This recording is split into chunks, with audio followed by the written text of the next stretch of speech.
Welcome to the Green Streets Forum, where we discuss the topics and trends focused on environmental responsibility and green awareness. We're spreading the message about sustainability with the goal to share this information with the diverse community. We all know so that we all grow. In today's episode, we're joined by Dr. Bryan Patterson, Assistant Professor of Management at Johnson C. Smith University, as we explore the role of HBCUs, leadership, and workforce development in advancing the future of clean energy. And now, let's jump into today's episode with your host, Kimberly Bullock. Good afternoon, good morning, good evening, Green Street Forum listeners. I am so happy to spend more time with you, as always, to help you stay in tune with sustainability, environmental responsibility, and as far as what we're doing with this series, equity.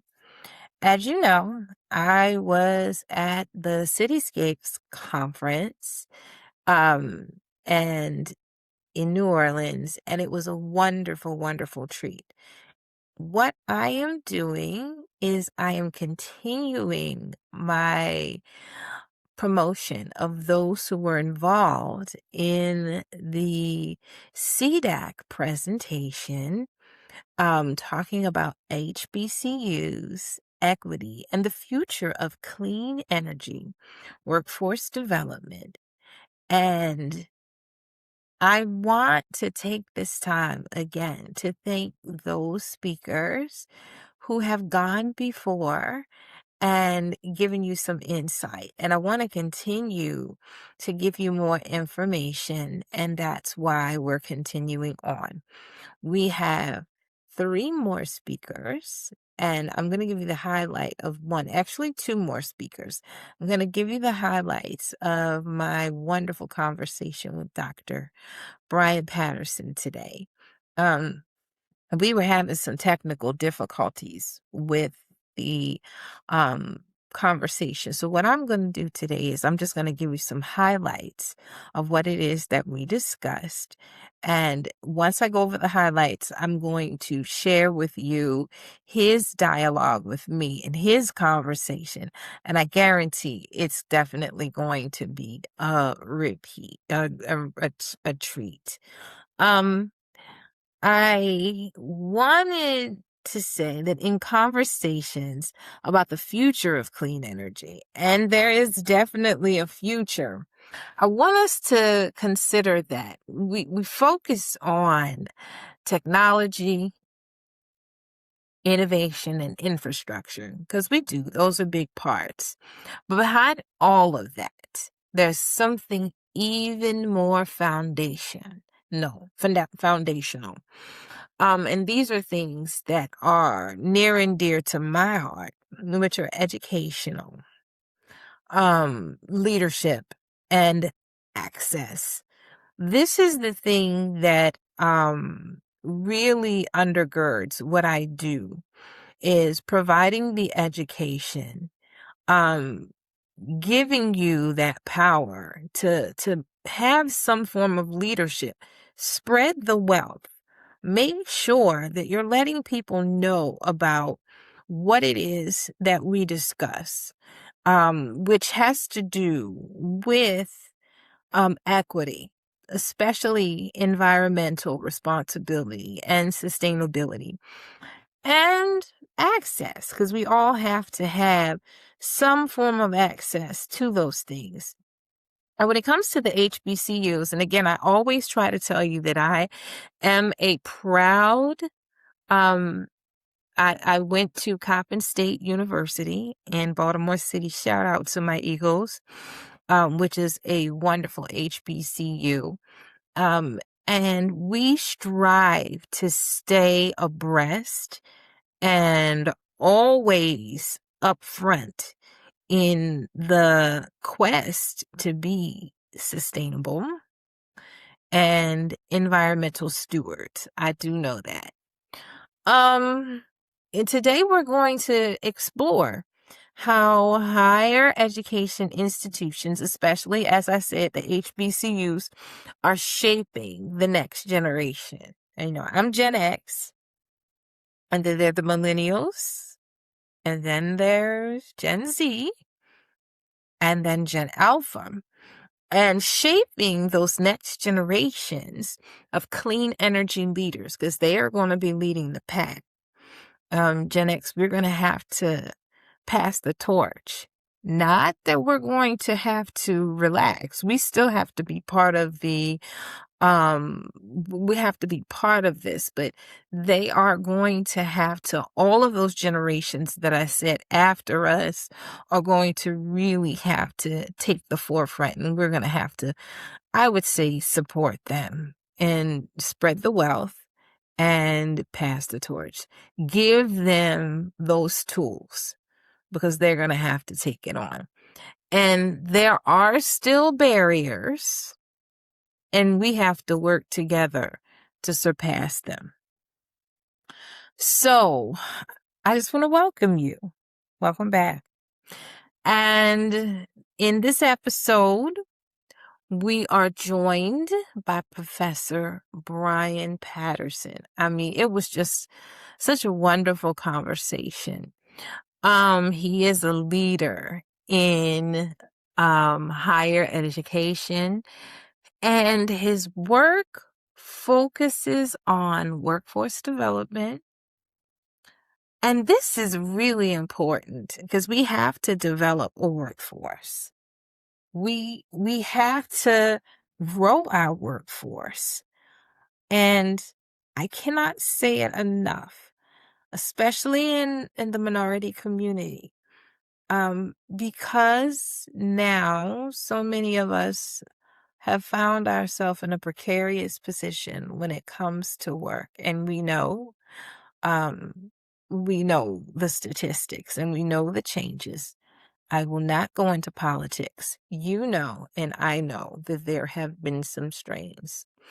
Institutional advancement, as I said, we're talking about institutions of higher learning and student success, because we want to see those students, those individuals that have decided outside of the workforce, who have tried to and are succeeding in the halls of academia. We want to see them through to success. Our conversation centered around the role of HBCUs.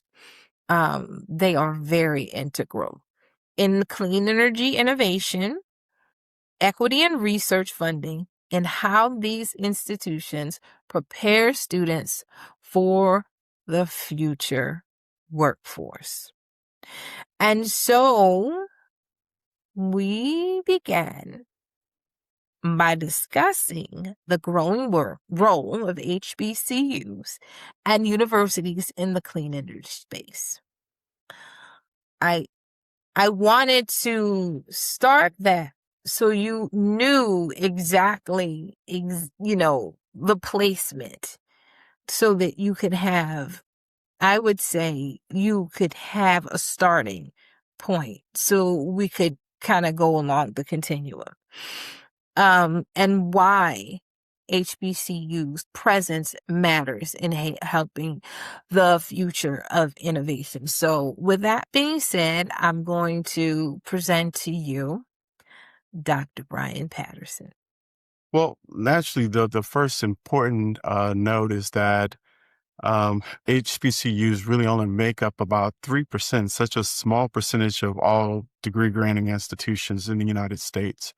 And so knowing that you have a small, what I call unique niche, but also a small population, HBCUs have to be very intentional about developing the students that, come into their doors and really engage in not only their legacy, but also get a high quality education and professional experience. As it relates to clean energy, really our HBCU serve as a pipeline for the next generation of experts. Institutions like Howard, North Carolina A&T, Florida A&M have, done a remarkable job in creating very specialized programs in sustainability and looking at clean energy, technology, and innovation as a part of their mantra moving forward. Even the sciences at smaller institutions like my own touches on many of these areas, and students are hungry. And when I say hungry, they are really excited to get into this field.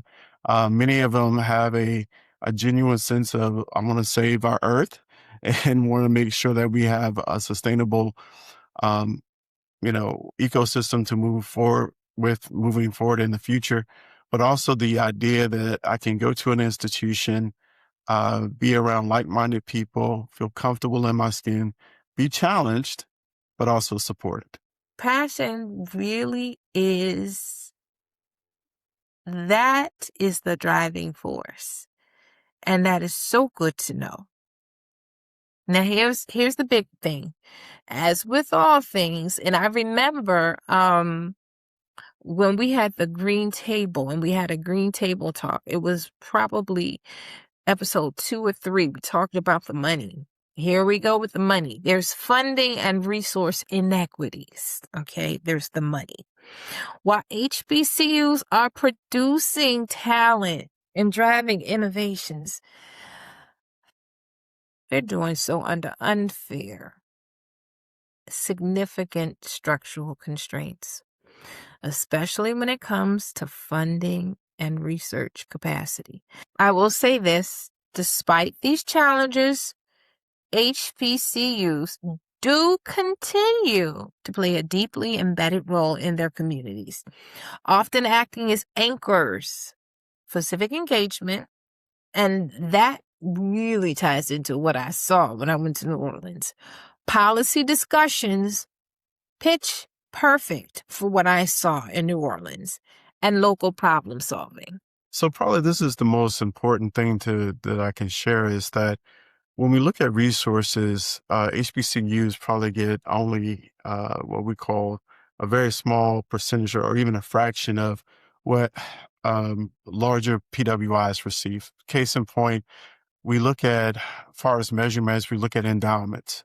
And so most HBCUs, on average, and again, functioning HBCUs, 10 to $20 million as far as assets. And when we call it the endowment, just making sure that the university provides the resources to do what it's set out to do. And naturally that comes from grants and different activities. But when you think about $10 to $20 million versus an institution that gets $200 million in the same state, that's a huge difference. And when I say that, I'm referencing my state that I live in, and not that it's not fair, it's not fair. So think about it, 10%. So if, again, for us who like to go to church and it's to give you your 10th or your 10%, think about that. I mean, just to kind of put it in perspective.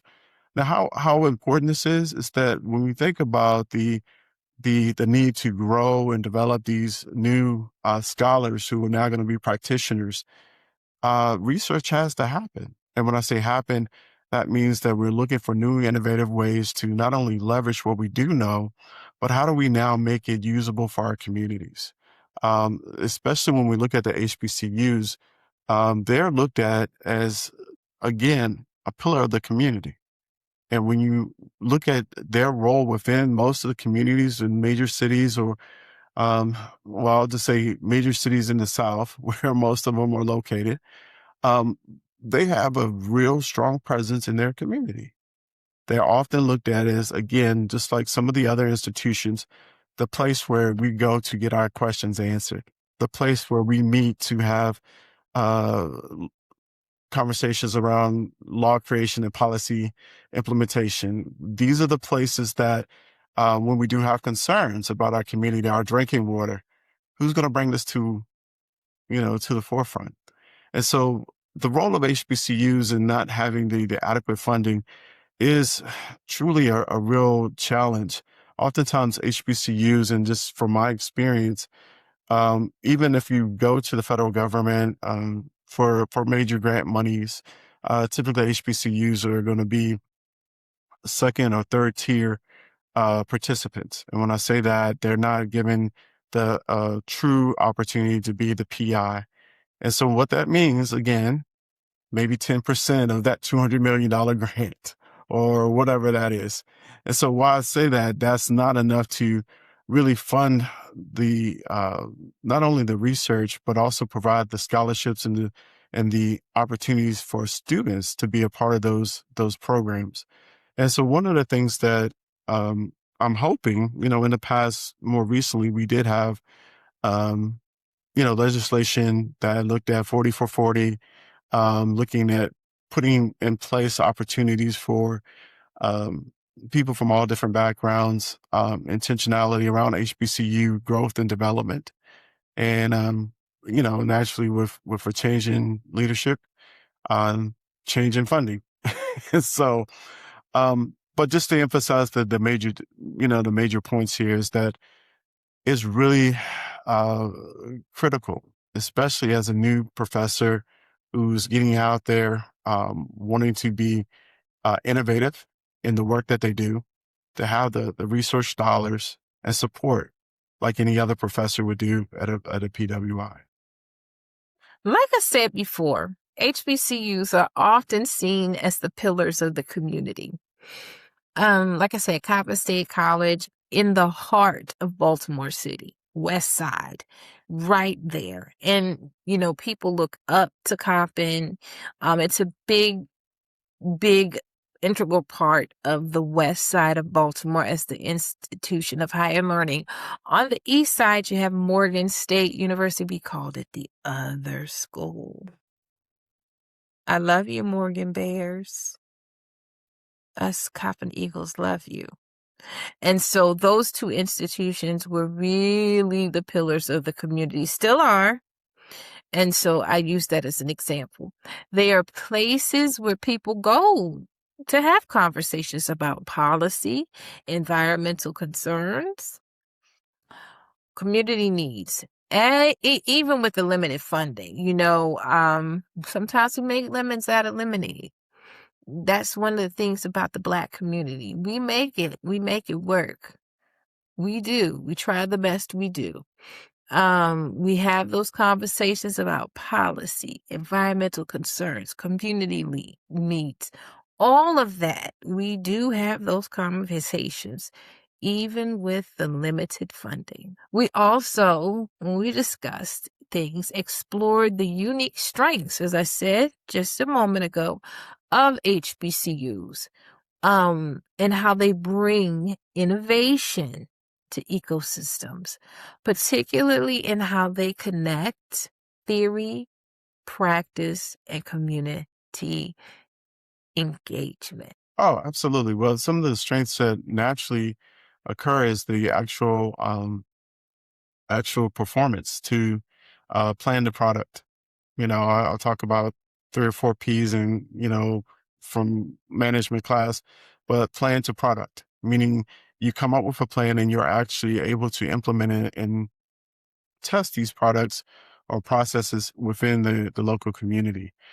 Being so small, there is an opportunity, most institutions, to engage more directly. And when I say more directly, people who have decided to say, hey, I'm going to engage in this maybe concern, you have direct access. And so that's one of the things, the very hands-on experience. The other thing that I believe is a real benefit is that a lot of our HBCUs are grounded in historical data. And when I say historical data, the city I live in, there have been so many studies of what we call the Northwest Corridor. And so when you think about, hey, I want to go to this community and tap it to get all of the resources and understanding from it, oftentimes the community already knows what the problem is and know how to fix it.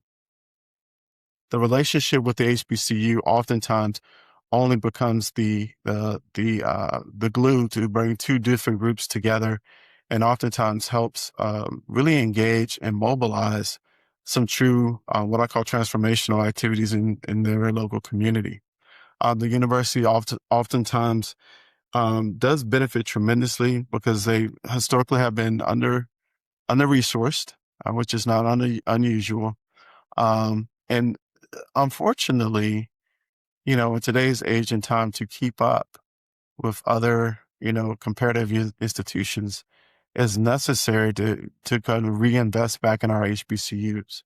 We think about HBCUs that have a legacy normally over 100, 150 years. And when you think about an institution that has made that many leaders, that many scientists, that many lawyers, that many doctors, those opportunities where, again, people get their start there and flourish. And that's the part that a lot of folks who may not have had an HBCU experience will miss. Again, the, how do I say it? The engagement, and I'll try to say it in a very nice way. Uh, Tough love. I'll just say it how I really feel. The tough love sometimes that you get and the experience at the HBCU really prepares not only the students, but it also is the reputation of the actual institution.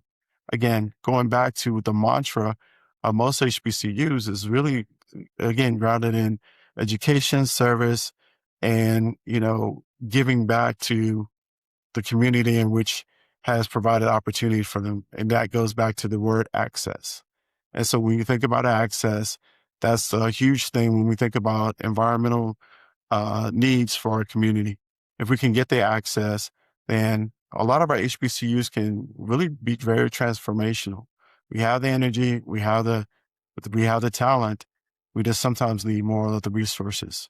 At the center of our conversation, and again, I cannot stress enough how interesting, motivating, enlightening this conversation was a recurring theme throughout.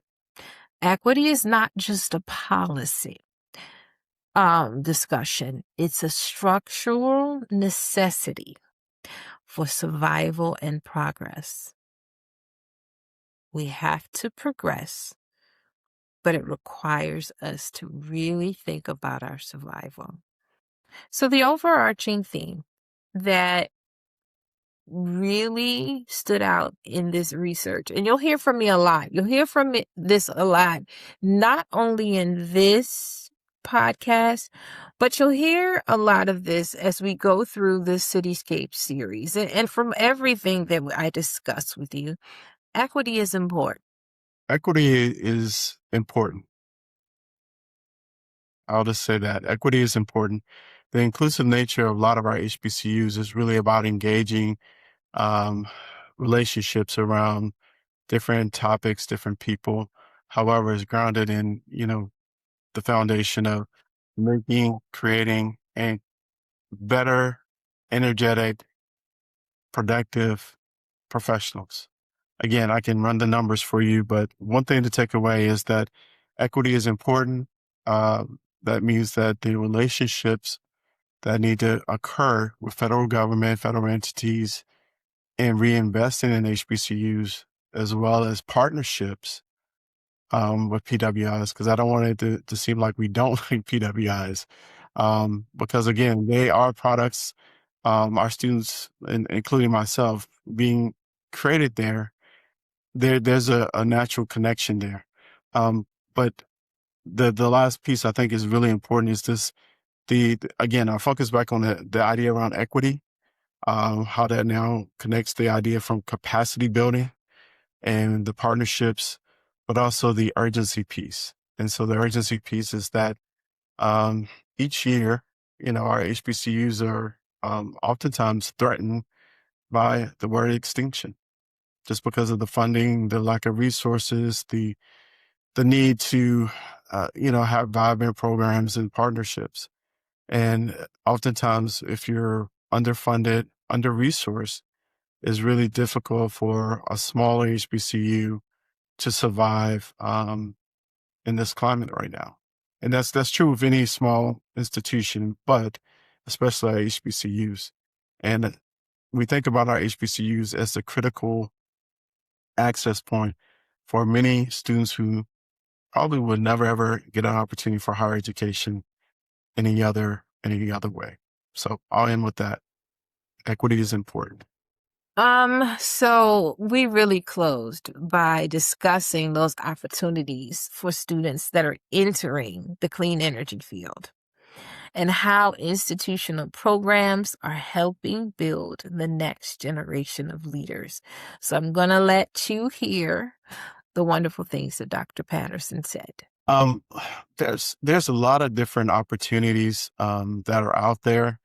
It may not be very how do I say, in your face, but there are a tremendous amount of opportunities for students to engage in clean energy technology. We think about clean energy from the actual study or research, from kilowatts to actual energy, to how long will this or how much will this reduce someone's energy bill in the community. And so while I say that the opportunities are great, students have different programs on campus. Like the historical Ronald McNair program that still exists. So one of the things that is a big deal on our campus is that we have a really strong, vibrant program. And the folks are not familiar with the Ronald McNair program is really built around encouraging and developing our next group of leaders, but also folks who are going to get their master's and also future doctorate degrees. And so, students in that, they're engaged already in research. Day one. The opportunity, and that's just one organization. Our honors program also has a focus on sustainability. We want to look at different pieces of programs. So McNair is more of a national program or international program versus also the universities that have certain programs that are geared around that. I'll probably tell you right now, anything that students are really engaged in has something connected to clean energy, whether it's actually from the business standpoint, meaning that now you're doing it from a marketing and, um, service, to actually, like I said before, doing the research and seeing what are the trends and how this is going to now change the way that, the world functions, or how you can, actually live better and live longer in a society that now is really, designed and really cares about what the next level of the future is going to really be around. And that includes, solar, wind, other, clean energy opportunities. And so one of the things that, again, I'll say, there are partnerships with, the Department of Energy and other external entities. But I think one of the things is, again, internally, a lot of the universities do definitely engage in uh, clean energy or sustainability as either a minor or major as it relates to some of their course offerings. I just have to say that there are tremendous opportunities in clean energy, even if they're not always visible at first. Sometimes you have to seek to find. Sometimes they're not out there like, hey, I'm an opportunity. Here I am. Sometimes it requires a little vigilance to look for. And they're not always visible at first glance. But students are engaged in research from day one. Though programs like McNair, I am a McNair scholar, proud McNair scholar, and honors initiatives focused on sustainability. So, the Ronald McNair program, it's not all focused on science and sustainability, but there are scholarships for students that are a part of the sustainability and energy equity program. So I just wanted to add that because that is a very good program. They even offer, I'm not sure, but I think they do. We had to do community service in order to maintain our scholarships. So I wouldn't be surprised if they have to too. Whether through science, business, policy, everything is now connected to clean energy. It's woven through everything. And you've seen that to be the case in a lot of the conversations that we've had for the Green Streets Forum and even the Green Table Talk. It is intertwined in everything that we've discussed. We also see partnerships with the Department of Energy and other organizations that are helping expand these opportunities. Now, I'm going to be a little cautious with the DOE, because I want to give you some accurate information. As you know, there have been some political changes in the DOE initiatives and what is being done. I will say again, and I will be very conscious and intentional when I say this. This is not a political show. I would invite you to go to the DOE.gov to see what is current. Things change very rapidly with federal initiatives and everything. So I want to make sure that I am guiding you correctly. So you may want to check on what's said about the DOE. But I'm going to close by saying, as we reflect on this absolutely fruitful conversation, one theme stands out clearly. Equity is not optional. Let me repeat that again. Equity is not optional. It is essential. No matter what you hear, no matter what the media may tell you, equity is not optional. It is essential. The future of clean energy, innovation, workforce development depends not only on technology, but on ensuring that institutions serve diverse community and have the resources to thrive. I really want you to think about that.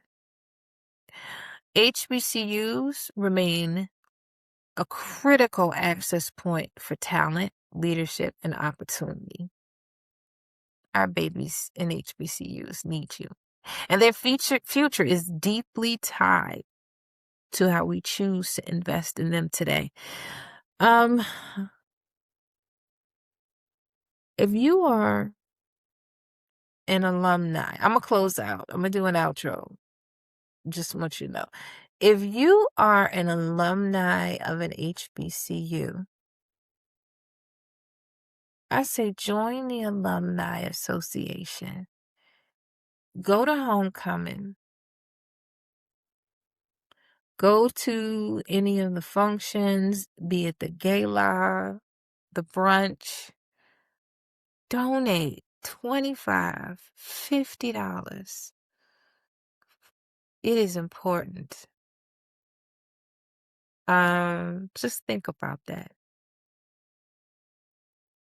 That money could really make a difference, especially in what we're discussing today. So I want to thank you for listening to Green Streets Forum. As always, you know I love you.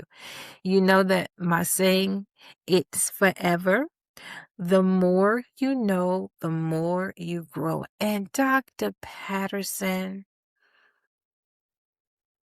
I know you're listening because you got to hear yourself.